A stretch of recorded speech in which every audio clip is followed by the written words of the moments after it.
Alright, I am Couch Coop and we're going to talk about Loot River, not Loot Door or Death River. It's a cheeky new roguelike that's come out on Game Pass, and if I was skin up, I would totally recommend this game. Made him sound a bit more of a bogan than he actually is. Please can we get back to the matter in hand? Roguelike, indie, Game Pass. When those three elements come together, sometimes they can be blinding, and this game is not bad at all. What's its stick? Well, you're on a river, and you can move those blocks with the other analog stick. So one is moving you around just like any other top-down roguelike, and the other one can slide these blocks anywhere, as long as they're not cornered in. And I was like, oh god, if I wanted to play Tetris Connect, I would have done, but it's different. It's not annoying, and it's not too puzzly. Sometimes it goes crazy, but the idea is that you can almost make an island of a game situation by pulling away a platform that's got loads of enemies on it that you can fight, or vice versa, leaving them on the platform and getting on with venturing through the dungeon. As far as I know, it's pretty procedural. I don't have the same starter layout when I replay the first level.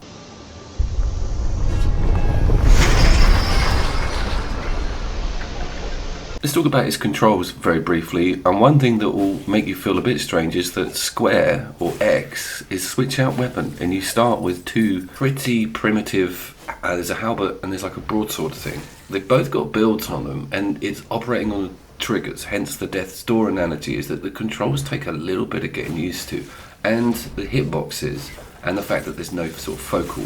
So you're a bit wailing in midair sometimes because you can't work out how to actually get that enemy in front of you. But the penny soon drops. And of course, there's a big Dead Cells analogies here as well. With the way the loot system works, you've got 3 slots to fill, sort of on-the-fly pickups where you have to make a decision quickly in real time in the game, and this build on weapon XP. You keep using a weapon, it keeps getting better.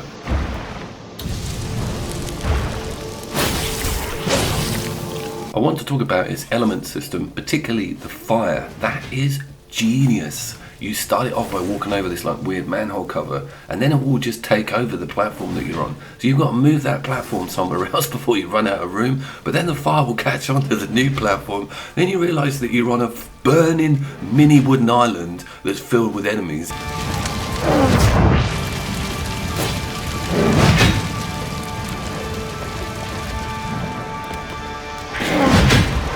But the cherry on top for me, with these controls and that element system, is a bloody parry on B. So if you time it, man, the timing, the parry window is ridiculous. You've got to be an AI mind reader to get it right. They have a little symbol, a bit like Beautiful Joe, where they're about to strike. But if you've got multiple enemies, there's no way you can line up more than one parry in a row. It's a strange animation. It knocks them back. You get a window to dive in with a big hit. But of course, it's a build move. So you need to have quite a lot of forethought when attacking a bigger enemy. Work out how much room you've got and whether or not you're going to actually bother parrying that individual. It's got the classic hub or sanctuary system, meaning that you've got NPCs or friendly characters in there that you develop relationships with, boost up and rank up so that they have better items available for you. There's these things called mod slots, which I haven't actually got to yet, and I imagine there's probably a wealth of better weapons here. There is a tree that you buy with this blue currency, there's an axe on there, there's some different things, so I'm super interested in opening up more mechanics with these weapons in the game. As far as restarting goes, it's pretty harsh. What it does, it gives you a breather, allowing you back to the sanctuary to spend some currency and upgrade things before going to a harder level, which I appreciate, but it does strip you of everything upon death. Those layered friendly NPC perks come into play there with giving you a bedrock of cool stuff to get into, even though you've just died instantly from a terrible run. I want to talk about these puzzling things, man. Some of it gets so out of hand because it introduces a 2-tier system, meaning that greener area I can't access unless I push those platforms to a staircase that allows me up. But they can still attack me, and some of the placements actually have walls around them, so if you pushed a corner up to the staircase you wouldn't be able to get around it. The puzzles get mind-boggling, and I was a bit distracted by it all. I want this to be a beautiful hack and slash roguelike without too much brain power involved needing to play it. I'm a big fan of reaction time tests and not Connect 4.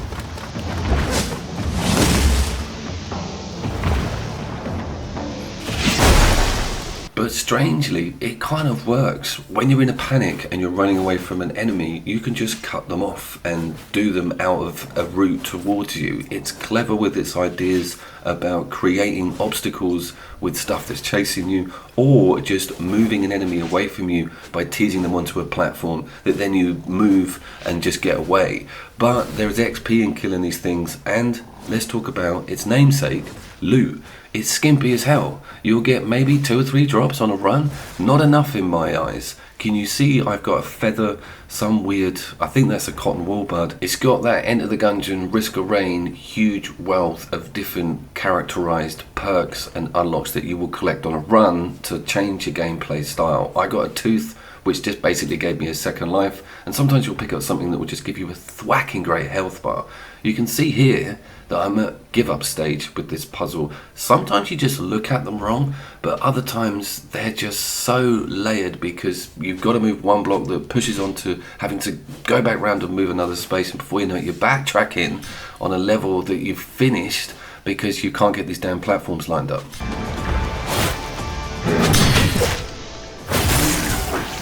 Very quickly talk about enemy and enemy design, and I thoroughly enjoy it. I like the little black scuttly things. I like the big dudes. They're well animated. They've got massive axes. They swing. They've got delays. When you get the parry in, the knockback animation is really awesome. And of course, you've got to navigate these narrow spaces. Deliberately, sometimes the game will put you in tiny islands where you've got to have these one-on-ones, and it's a clever idea. It's a really cool roguelike with a great angle with this platform moving, and look how beautiful some of the lighting effects are, and that water, stunning pixel art on some of the ripples and reflections effects. So Loot River is not bad at all. I thoroughly recommend it in an English accent, and of course I'll see you there.